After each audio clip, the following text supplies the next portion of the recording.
Assalamualaikum teman-teman. Perkenalkan, saya Nurul Hikmah dengan NIM F1C4200022.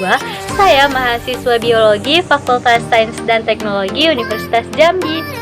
Pada video kali ini, saya akan membahas mengenai morfologi akar.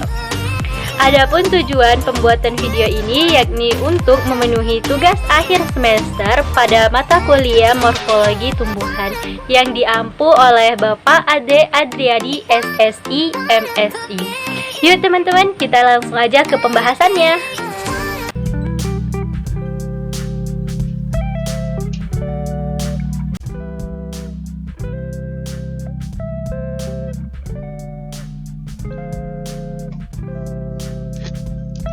Nah, teman-teman, sebelum membahas lebih mendalam mengenai akar atau radix ini, teman-teman udah pada tahu belum bagian-bagian umum pada tumbuhan itu ada apa aja?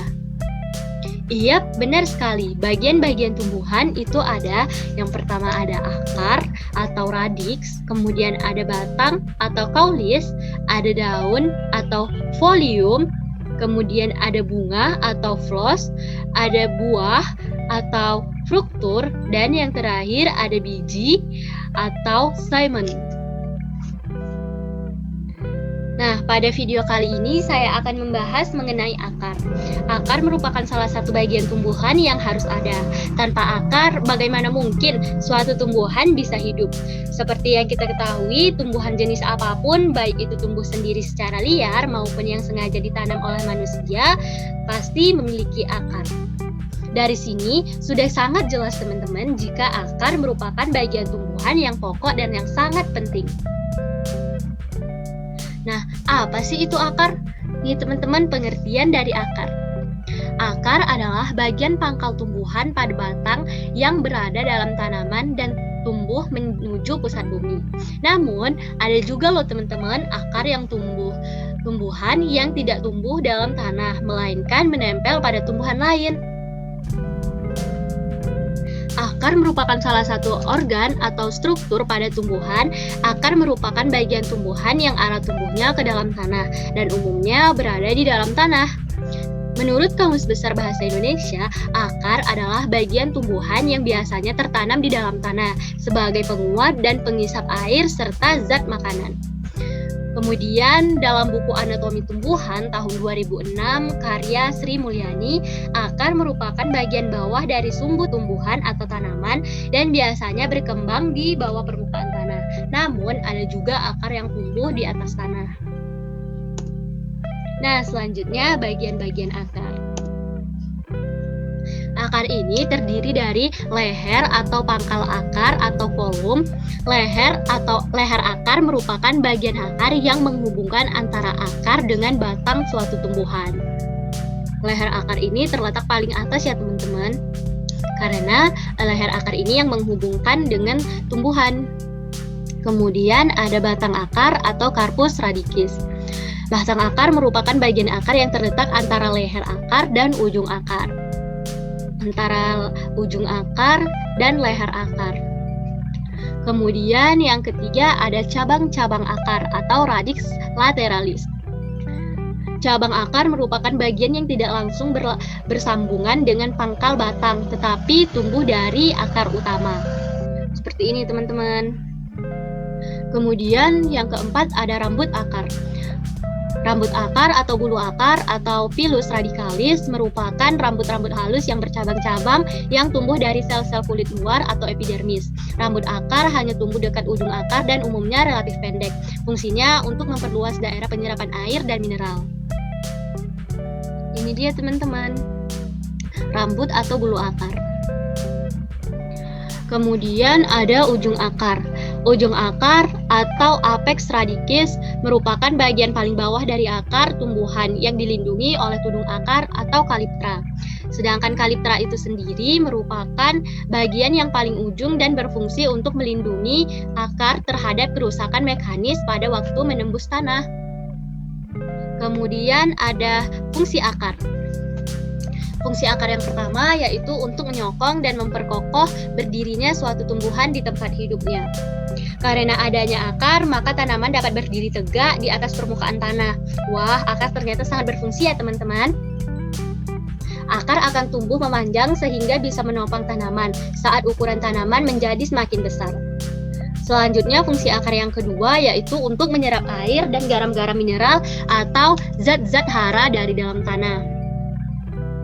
Akar berfungsi untuk mengatur unsur hara serta dapat pula menyimpannya dalam bentuk cadangan makanan sebelum disalurkan ke bagian tanaman yang lain. Contohnya, tanaman yang menyimpan makanan pada akarnya adalah umbi-umbian seperti singkong, kentang, ubi talas, dan lain-lain.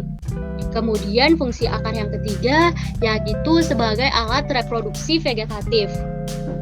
Beberapa tanaman bereproduksi dengan bantuan akar, misalnya tumbuhan paku. Tanaman jenis ini akan memperbanyak dirinya dengan cara melakukan duplikasi, kemudian mulai berkembang biak. Kemudian fungsi akar yang keempat adalah sebagai alat respirasi. Pada beberapa tanaman seperti pohon beringin dan tembakau, akar berfungsi sebagai alat respirasi. Kemudian fungsi akar yang kelima yakni menyerap dan mengalirkan air dan nutrisi dalam tanah. Akar berfungsi menyerap nutrisi organik dan anorganik yang dibutuhkan tanaman. Nutrisi ini kemudian akan terserap oleh bagian lainnya. Tanaman sangat membutuhkan air loh teman-teman, yaitu sekitar 80% air yang dibutuhkan oleh tanaman.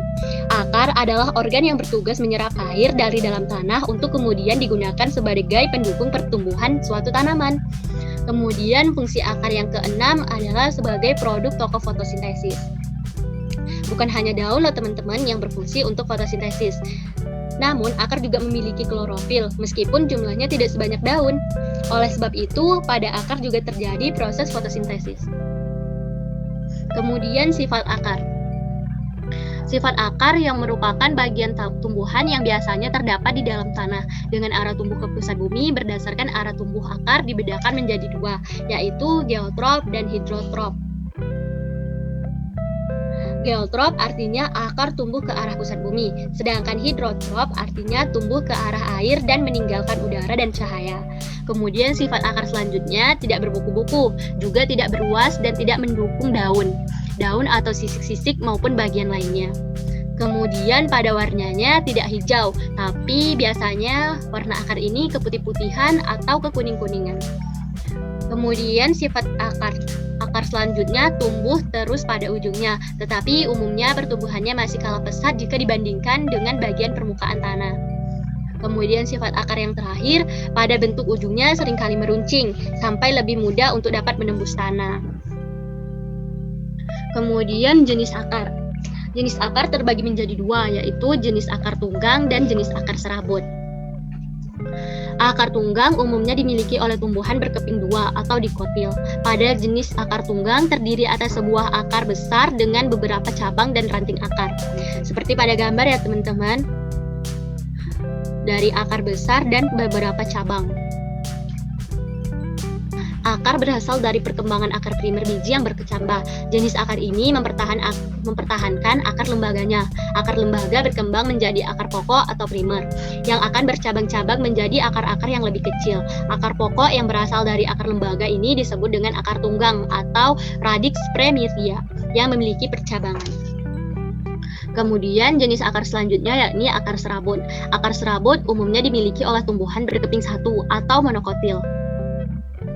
Terdiri atas sejumlah akar kecil, ramping yang semuanya memiliki ukuran yang sama.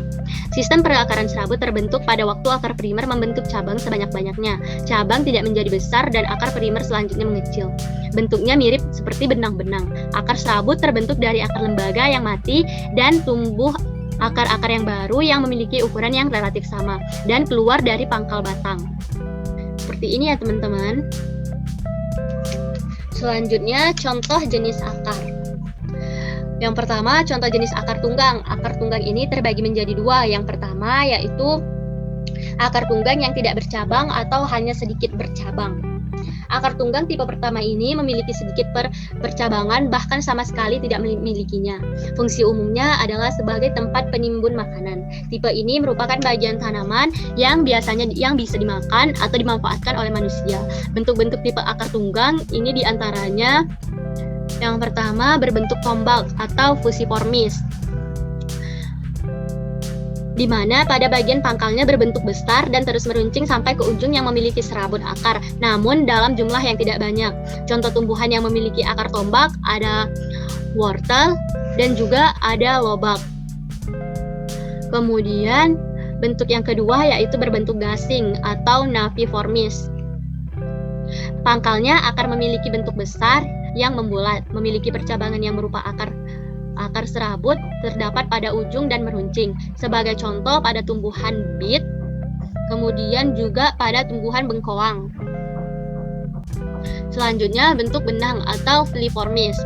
Jenis akar ini memiliki bentuk yang kecil dan panjang seperti akar serabut dan sangat sedikit sekali memiliki percabangan. Contoh tumbuhannya adalah kratok. Kemudian contoh jenis akar tunggang yang selanjutnya adalah akar tunggang bercabang atau ramosus. Jenis akar tunggang ini memiliki percabangan yang banyak, di mana setiap percabangannya membentuk percabangan lagi, memiliki bentuk kerucut yang panjang dan tumbuh tegak lurus ke bawah. Selanjutnya, contoh jenis akar pada akar serabut. Pada akar serabut terdapat beberapa jenis yang bisa kita golongkan berdasarkan bentuk dan ukurannya. Berikut yang pertama adalah akar serabut benang. Akar serabut benang adalah salah satu jenis akar serabut yang memiliki ukuran akar yang paling kecil bila dibandingkan dengan yang lainnya. Bentuknya hampir mirip dengan kumpulan benang. Dengan demikian, nama akar serabut ini diberi julukan akar serabut benang. Biasanya akar ini umum kita jumpai pada jenis rumput-rumputan. Seperti ini, teman-teman. Kemudian yang kedua, akar serabut tambang. Jenis akar serabut tambang biasanya dilihat dari sifat yang keras dan kaku. Akar jenis ini memiliki ukuran yang relatif besar, di mana bentuknya hampir menyerupai dengan tali tambang. Tanaman yang memiliki jenis akar ini adalah tanaman kelapa dan juga kelapa sawit. Kemudian akar serabut besar.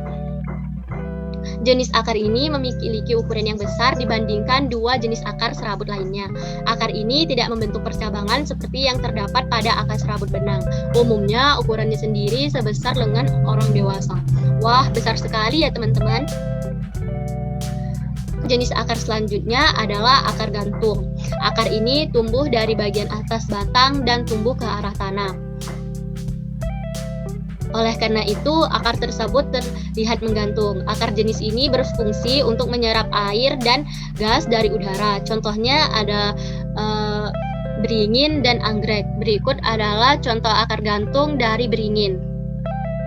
Kemudian jenis akar selanjutnya ada akar napas. Jenis akar tanaman satu ini tumbuh keluar dari batang bagian bawah. Akar napas sebagian muncul di permukaan tanah dan sebagian lagi di dalam tanah. Akar ini terlihat seperti menopang tegaknya batang. Akar napas mempunyai banyak celah tempat untuk masuknya udara. Tumbuhan yang memiliki akar napas ini adalah bakau dan pandan. Seperti ini teman-teman. Selanjutnya jenis akar pelekat. Akar pelekat sebagai salah satu jenis akar tanaman tumbuh di sepanjang batang. Akar pelekat ini terdapat pada tumbuhan yang tumbuhnya memanjat. Akar ini berfungsi untuk meletakkan batang pada tembok maupun tumbuhan lain. Contohnya ada akar pelekat misalnya pada tanaman sirih. Oke teman-teman, itulah tadi sedikit pembahasan mengenai morfologi akar. Sebelum saya mengakhiri video ini, ada suatu quotes yang cocok sekali untuk pembahasan kali ini, yakni hiduplah seperti akar meski tidak terlihat namun selalu menguatkan. Saya akhiri, wassalamualaikum warahmatullahi wabarakatuh.